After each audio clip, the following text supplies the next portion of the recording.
नमस्कार, मैं विक्रम चौकंद आजकल यूट्यूब चैनल पर आपका स्वागत करता हूं। आज हम पहुंचे हैं डॉक्टर देवेंद्र के पास, और जो एसडीओ हैं अपना नरवाना के अंदर, और प्राकृतिक खेती के बारे में इनसे बातचीत करेंगे। भाई, सरकार क्या क्या काम कर रही है प्राकृतिक खेती को बढ़ावा देने के लिए।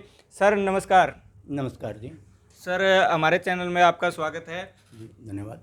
तो सर, हम आपसे जानना चाहेंगे कि जो आपने पीछे खरगपुरा गांव के अंदर किसान चौपाल लगाई थी, किसानों को जागरूक करने का काम किया था, तो वहाँ पे क्या क्या आपने लोगों को बताया, और इस प्राकृतिक खेती का क्या क्या फ़ायदा है? देखिए, जैविक खेती तो पहले भी होती आई है, लेकिन जी जैविक खेती और प्राकृतिक खेती के अंदर काफ़ी फ़र्क है। जी जैविक खेती के अंदर हम बाहर से मटेरियल उठा के, जैसे भाई गोबर की खाद है या केंचुए की खाद है, वो बहुत ज़्यादा मात्रा में उसकी ज़रूरत पड़ती है।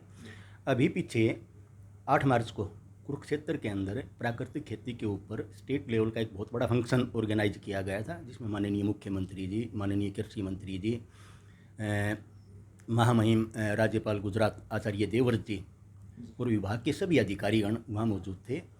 तो प्राकृतिक खेती इस बजट में सरकार ने इसके लिए प्रोविज़न किया है। 32 करोड़ का बजट भी इसके लिए रखा गया है इसमें।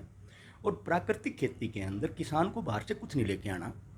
एक गाय, केंचुआ और माइक्रोबियल एक्टिविटी, जो आपके जीवाणु ज़मीन में उपलब्ध हैं, गाय के गोबर में उपलब्ध हैं, उनकी संख्या को बढ़ा के ज़मीन में डालना, ताकि ज़मीन में जो अनअवेलेबल फॉर्म में हमारा फास्फोरस है या दूसरे न्यूट्रिएंट जो पड़े हैं, उनको अवेलेबल फॉर्म में वो कन्वर्ट कर देंगे और पौधे को पूरी खुराक उससे मिलेगी। जी उससे एक जो हमारा मेरा पानी मेरी विरासत भी जो हमारी स्कीम थी, उसके साथ साथ ये बड़ी हेल्पफुल रहेगी उसमें, क्योंकि इस विधि से पानी की बड़ी भारी बचत होगी।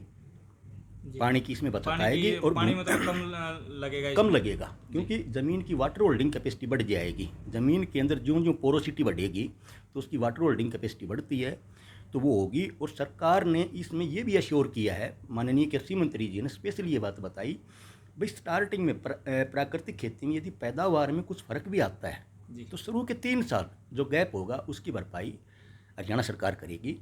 तो प्राकृतिक खेती के ऊपर नई स्कीम अब आ जाएगी। उसकी जो ही गाइडलाइन हमें अवेलेबल हो जाएंगी, किसानों में हम उसको प्रचारित करेंगे और इस विधा को जितना हो सकेगा ज़्यादा से ज़्यादा हम बढ़ाएंगे, क्योंकि केमिकल फर्टिलाइज़र और पेस्टिसाइड से हमारी ज़मीनें काफ़ी हद तक ख़राब हो चुकी हैं और जो ज़मीनी पानी था वो काम का नहीं रहा।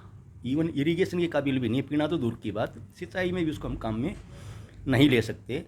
तो उस चीज़ को मिटाने के लिए, अपने जीवाणुओं की संख्या को बढ़ाने के लिए, और आजकल जो प्रोडक्शन जो हमारी थी वो पीक पर पहुंच गई है, अब हमें क्वालिटी की ज़रूरत है।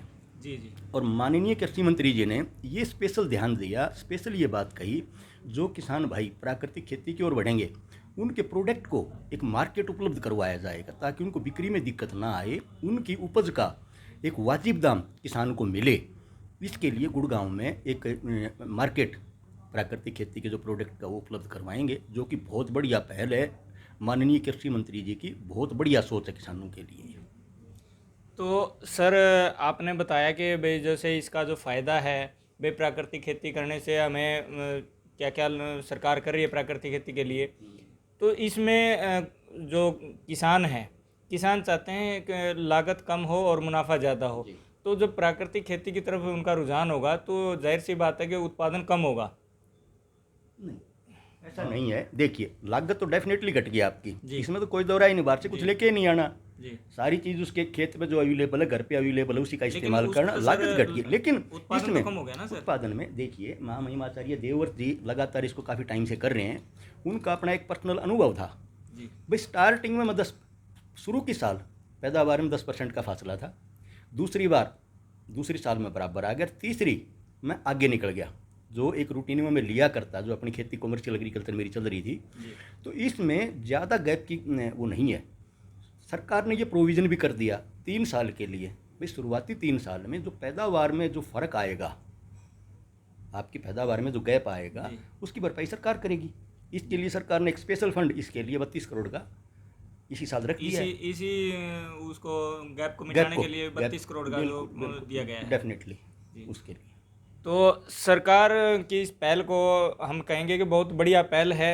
लोगों को इसके लिए जागरूक करने के लिए सरकार और क्या क्या अभियान चलाने की वो कर रही देखिए, है। जो ही इसकी गाइडलाइन ऊपर से हमें मिल जाएंगी विभाग जी की, उसके बाद जो हमारे सुपरवाइजर्स हैं वो इसको प्रचारित करेंगे।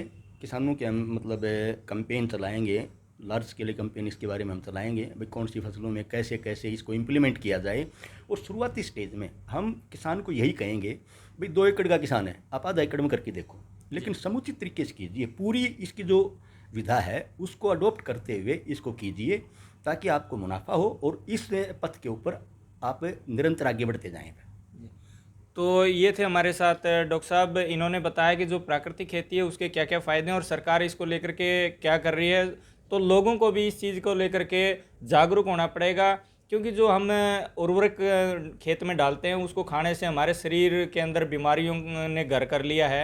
हर आदमी आज के टाइम में बीमार है, वो तो बीमारियों से भी काफ़ी हद तक इसमें फ़ायदा होगा। डॉक्टर साहब, आप क्या कहना चाहेंगे इसके लिए? डेफिनेटली देखिए, आप पहले हमारे गांव के अंदर कैंसर का, हार्ट अटैक, हर चीज़ की दिक्कतें नहीं होती थी, क्योंकि खान पान जो था एक सबज खान पान था।